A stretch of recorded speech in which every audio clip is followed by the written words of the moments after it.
chanteur emblématique du groupe britannique Queen. Freddie Mercury est malheureusement décédé prématurément en 1991, des suites d'une pneumonie bronchique liée au sida.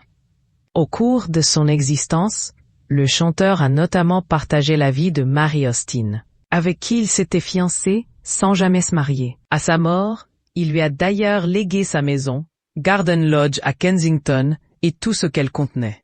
Il y a 2 ans, l'ancienne fiancée de Freddie Mercury avait décidé de tout mettre aux enchères, lors d'une vente qui a rapporté plus de 40 millions de livres sterling, plus de 46,6 millions d'euros, NDLR. Le moment est venu pour moi de prendre la difficile décision de clore ce chapitre si spécial de ma vie.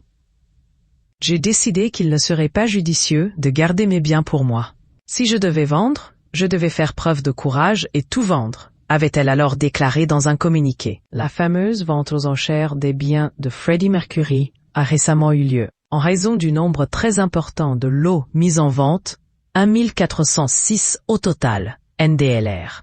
6 jours ont été nécessaires pour tout écouler. Parmi les objets mis aux enchères, on peut notamment citer les disques d'or du chanteur, mais aussi ses tenues de scène et ses Brit Awards, ainsi que des paroles manuscrites et 2 pianos. Par ailleurs, les acheteurs ont aussi eu l'occasion d'enchérir sur des œuvres de Picasso et de Matisse, une gamme d'estampes japonaises, des horloges Fabergé, plus de 50 kimonos, ainsi que des bijoux, notamment le peigne à moustache Tiffany en argent de Freddie Mercury. Une vente aux enchères à laquelle la sœur du défunt chanteur Kashmira Bulsara a discrètement participé.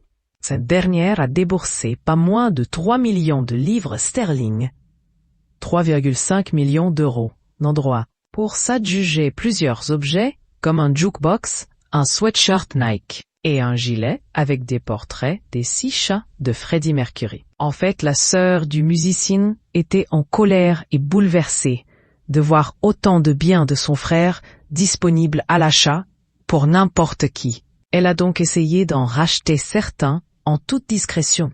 Ils avaient prévu un budget énorme. Ils étaient donc très satisfaits du chiffre final annoncé. Même s'ils ont payé bien plus que le prix estimé pour chaque projet. Bien sûr, Kashmira apprécie à quel point Freddie Mercury était adoré dans le monde entier. Mais elle était attristée de penser que certains de ses biens sentimentaux n'étaient plus avec ses proches, a notamment déclaré une source citée par le Daily Mail.